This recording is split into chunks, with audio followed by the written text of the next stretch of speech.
Boa tarde, meus amigos. Rodrigo, para mais um teste de convivência com o T-Cross 250 TSI. Estamos nos aproximando da metade do teste, do início do teste, né? Aqui nós temos que rodar no mínimo 1000 km com o carro. Já rodamos aproximadamente 590 km. Faltam 410 km para concluir o teste, pelo menos concluir a primeira etapa do teste, que é onde a gente faz o juízo final do carro. E aí eu tenho algumas considerações negativas para fazer sobre o carro e algumas considerações positivas que somente essa convivência de longa jornada é que dá para proporcionar, ou dá para fazer um resumo do que realmente esse carro se propõe, do que ele tem realmente de defeito, do que ele é realmente bom, né? Já vou antecipar, primeiro vamos falar sobre as questões boas dele, porque é sempre melhor dar uma preparada no coração, falar as coisas melhores e depois falar as coisas piores. Foi uma semana bem difícil, tá bem difícil gravar, inclusive. Então eu peço para vocês já se inscreverem no canal se estão olhando esse vídeo agora, deixar aquele like, compartilhar com os amigos que têm interesse em comprar o carro. Vai ser de grande valia para vocês e para mim do canal também.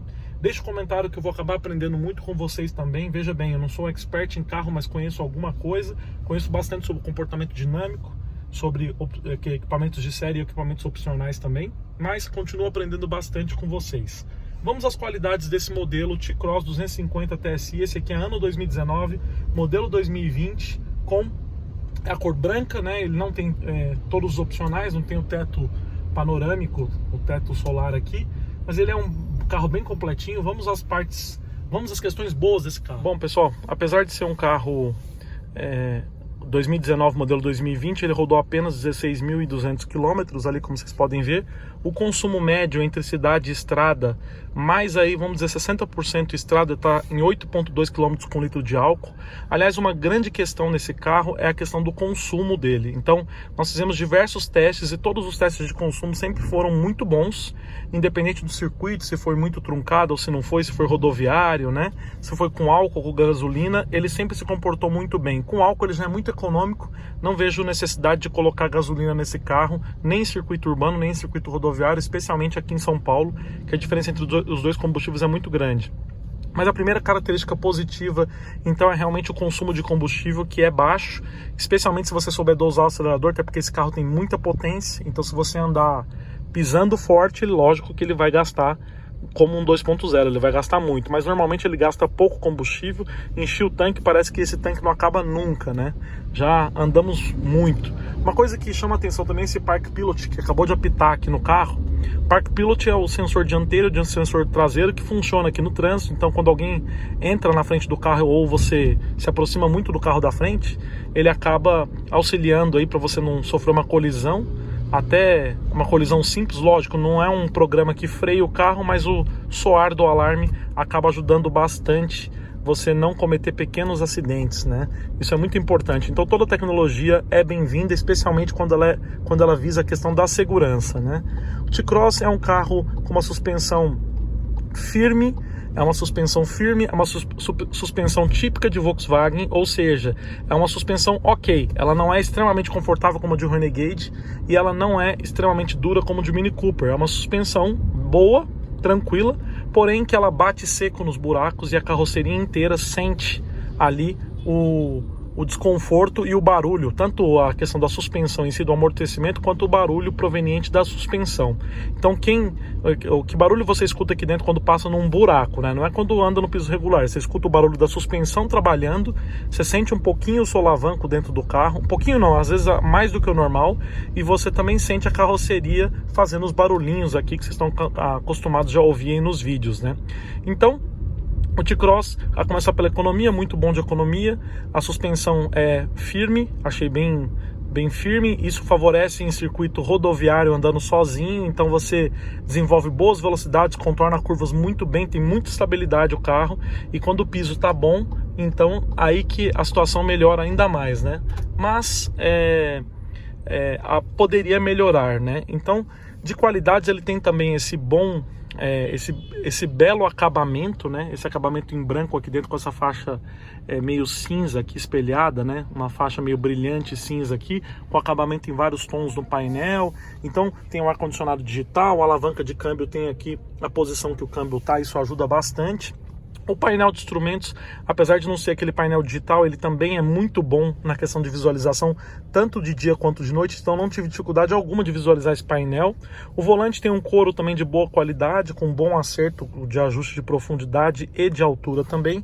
O banco, os bancos são um show à parte, então os bancos têm um conforto muito bom. Acho que um grande ponto aqui de apoio desse carro é justamente o banco, porque se ele tivesse um banco duro, talvez você sentiria muito mais a suspensão trabalhando. Os bancos ajudam a sensação de conforto. E saída de ar no banco traseiro, iluminação interna inteira em LED, bancos em 3 tons, aqui um tom de preto, um tom cinza e um tom branco, eu já mostrei nos outros vídeos para vocês. Espaço interno traseiro excelente, porta-malas igualmente bom. Tem uma posição ali de regulagem do banco traseiro, para você deixar ele um pouco mais reto, para caber um pouquinho mais de bagagem, mas aquilo ali impede você de andar com conforto no banco de trás, né? Ali, apesar de ter um conforto bom no banco, o banco não é muito inclinado, então numa viagem longa provavelmente um passageiro um pouco mais alto não vai conseguir descansar bem ali, mas para viagens curtas, né? Não é um SUV com muito conforto. Uma coisa que deixa a desejar é isso aqui, ó. É justamente esses barulhos que o carro deixa passar aqui dentro da cabine quando você anda em piso irregular, né?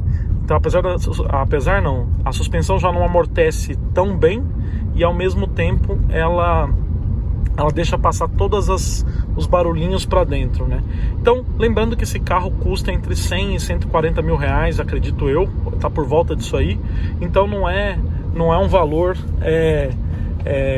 não é qualquer coisa para você colocar um acabamento dele aqui inferior ao do Virtus e inferior ao do Polo. Vou explicar por que é inferior. Eu andei no Virtus bastante, por milhares de quilômetros, inclusive ele fez parte do nosso teste de longa duração aqui, e o Virtus ele apresentou um isolamento acústico muito melhor, tanto no motor, do barulho do motor invadir o habitáculo. Veja bem, lá ele é 1.0 3 cilindros, né? E aqui é 1.4 de 4 cilindros, tanto de isolamento de motor quanto de isolamento da cabine. Talvez por ele ser 3 volumes, o carro sedã geralmente tem isolamento acústico melhor, né? Do que um carro como um SUV, que o porta-mala está aqui dentro, né? Então, o porta-mala está dentro do mesmo conjunto do carro, né? Junto com os bancos dianteiros e traseiros.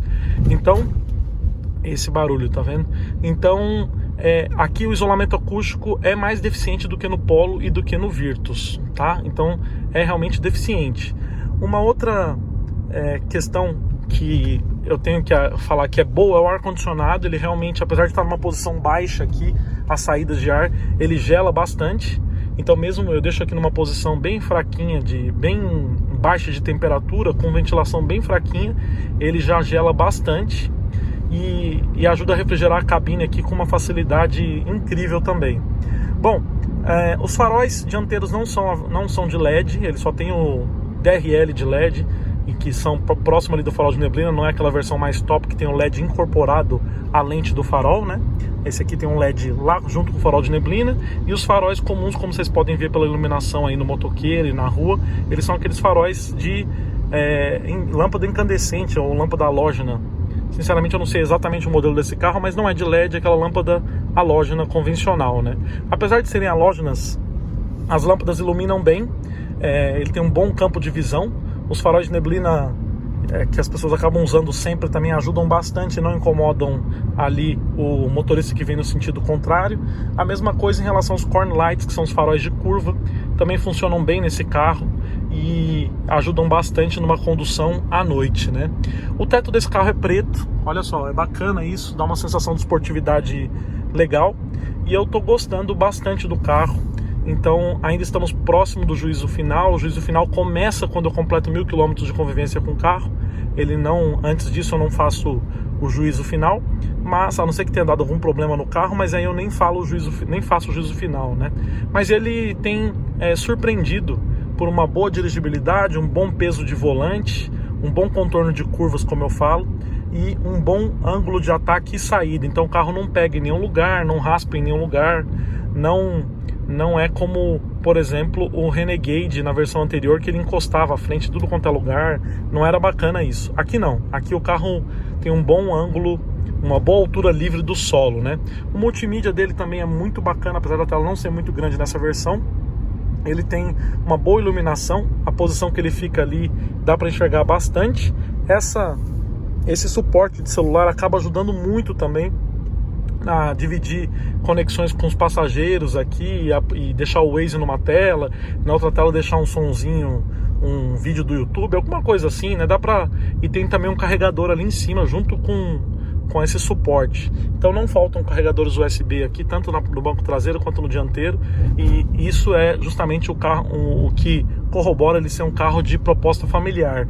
Então tem luz de salão lá atrás, tem luz de leitura lá atrás, tem cinto de 3 pontos e apoio de cabeça para os 3 ocupantes lá atrás, o banco é confortável, saída de ar traseira também, então realmente o carro agrada todo mundo que tiver aqui dentro. O que não agrada, e aí eu vou começar falando dos defeitos realmente, é justamente a questão da qualidade construtiva, que eu bato o pé aqui sempre. Eu andei bastante no HB20 esses dias, e aí depois eu peguei o T-Cross e falei, puxa, que carro gostoso tal, mas aí eu saí numa rua aqui perto de casa cheio de buraco. A primeira impressão que eu tive é aquela bateção das portas, tal, faz barulho nas portas, na coluna B, na coluna C, faz barulho nos encostos de cabeça do banco de traseiro, nos bancos dianteiros, ele faz barulho nesse console, ó, nesse console central, nesse apoio de braço aqui, ó. Isso aqui fica estralando o dia inteiro. O painel também tem os encaixes aqui, ó, do lado direito aqui, um encaixe mal feito por aqui, ó. Não é bacana isso aqui. Então, tudo isso aqui chama atenção para um projeto de baixa qualidade e com alto valor de comercialização, né? Então, se você for olhar isso aqui, é um Polo realmente com valor muito superior. E olha que eu achei o Virtus e o Polo ainda melhores que ele na questão de acabamento mesmo, na questão do acabamento. Já me ensinaram também que o start-stop praticamente não funciona com o ar-condicionado ligado. E então, como eu tô com o ar ligado, ele fica com um giro ali até 1000 rotações, parece que ele tá meio elevado o giro. Então você tira o pé do freio, ele já começa a caminhar com uma velocidade grande.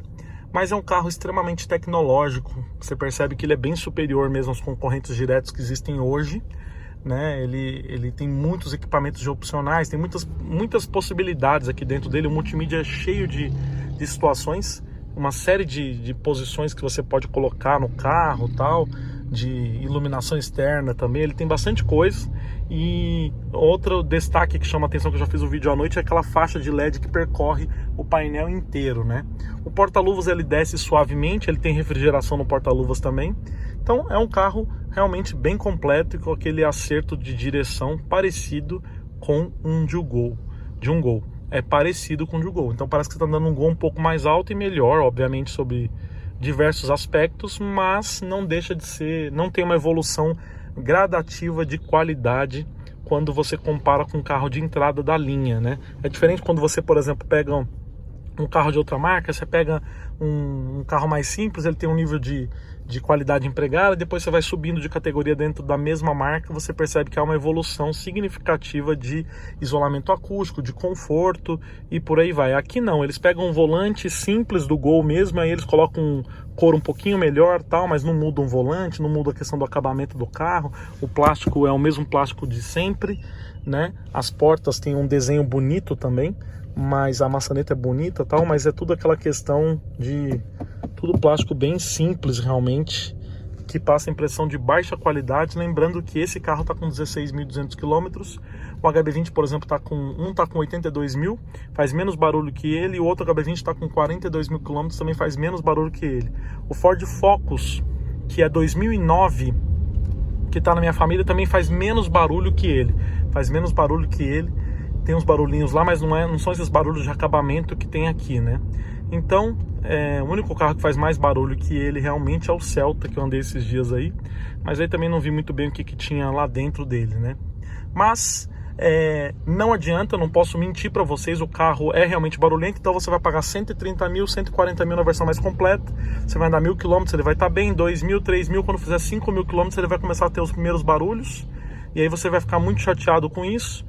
Mas eu não posso avaliar um carro somente pelos barulhos que ele tem, né? Eu não posso. O carro ele é excelente de dirigibilidade, ele tem um motor que é muito esperto, então eu tenho que avaliar tudo isso em conjunto para dar o meu veredito final. Muito suspeito, porque para mim, na questão de acabamento, dentro da categoria de SUVs, não tem nenhum carro ainda melhor que o Jeep Renegade, mesmo ele sendo um projeto datado de 2015/16, se não me engano.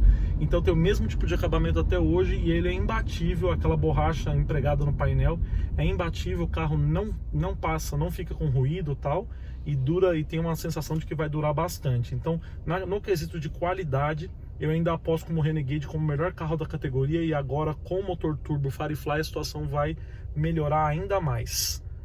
Obviamente que aqui você tem um carro mais jovem, né, do que o Renegade. O Renegade, aquele espírito aventureiro dele, acho que vem perdendo ali, o Renegade. Ele vem perdendo com o tempo aquele espírito aventureiro, até porque esse aqui tem umas rodas bonitas, que são diamantadas, né? Tem é um carro mais quadradinho também, que lembra até o formato do Renegade em si, né? Mas esse aqui tem mais uma cara de carro hatch bombado do que um Jeep, ou do que um crossover, ou do que propriamente um SUV, né? Mas aqui tudo falta um refinamento na questão da qualidade de construção dos plásticos empregados. Então é só isso, porque o carro tem um bom acerto de volante, direção, tal como eu falei, motor extremamente potente, mas falta esse refino no tratamento aqui das peças do material empregado, tal, até porque a gente anda num conjunto de plásticos aí que vai batendo pela cidade inteira, cheio de buracos, tal. Toda a cidade tem... O trajeto que eu ando ainda tem poucos buracos, né? Mas a maioria das pessoas trafega por ruas muito ruins, tal. E você investir tanto num carro assim que apresenta barulho logo, é uma coisa que desagrada. A gente vai acabar fazendo você cansar do carro. Bom, tanto isso é verdade, essa questão de você cansar do carro quando ele faz barulho, que a primeira coisa que você faz, que você pensa de trocar um carro, é justamente quando lança um modelo muito melhor, né? Então as pessoas trocam de carro quando elas olham que o modelo dela ficou defasado tecnologicamente, ou quando o carro realmente está ruim, ou quando precisam de dinheiro por algum motivo, né? Mas o primeiro ponto primeiro, se o carro está ruim, se houve uma defasagem tecnológica ou se precisa de dinheiro, né? E você realmente investir num carro e passar algum tempo ele começar a fazer barulho, é um sinal de que você não vai permanecer com aquele carro por muito tempo, né? Até porque você vai criando um pouco alguns traumas aqui do carro, você vai falando, puxa, esse carro faz muito barulho, tal. Eu, pelo menos, já fui mais preocupado com a questão do barulho. Hoje em dia seria tranquilo para mim se eu não investisse tanto quanto é hoje em dia para investir num T-Cross, né? Então eu optaria pela versão 200 mais completa, né? E aí tem a questão do teto solar para ver se vale a pena ou se não vale a pena, mas eu investiria na versão 200, que já está suficiente aqui, porque tá muito caro, especialmente por isso. Se sobra dinheiro, se a reserva é muito grande, aí você investe na 250 e por aí vai. Mas se eu tivesse dinheiro, eu investiria na versão 200, que é suficiente já para empurrar esse carro, que não é muito pesado, né? A direção dele é bem leve em trânsito urbano, mas aí quando você para um pouco aqui, ó, tá tentando virar, ela tem um peso aqui grande, assim, que prejudica um pouco. Parece uma direção hidráulica convencional, não parece uma direção realmente elétrica, né? Não parece uma direção elétrica. Mas esse carro aqui tem acendimento automático dos faróis, essa versão tem limpador automático de chuva também. É um carro bem completo e que passa uma sensação no dia a dia, no asfalto bom, uma sensação gostosa de dirigir aqui. É gostoso, mas deve bastante puxão de orelha na Volkswagen pro acabamento, que é muito deficiente, e quem tem o carro sabe disso, sabe que é deficiente. Não adianta, a não ser que o carro seja muito novo, a pessoa não percebeu ainda. E outra coisa, às vezes você acaba acostumando, né? E aí quando você anda em outro carro que é mais silencioso, que é mais bem acabado, você fala, poxa, eu que estou testando vários carros diferentes, eu entro no T-Cross, eu acho ele o pior na questão do acabamento, apesar de eu gostar de dirigir ele bastante. Veja bem, não estou fazendo meu juízo final, apenas me reportando a questão do acabamento em si, que não é um dos melhores. O freio também é bom, acabou de cair aqui minha mala. E vamos deixar o touro manobrar aqui na frente. E agora o motor despeja potência. Então, eu sei que ele tem uma série de tecnologias, aquele negócio de aproximação da pinça do freio quando você tá com o piso molhado, para evitar que fique muito molhado o disco.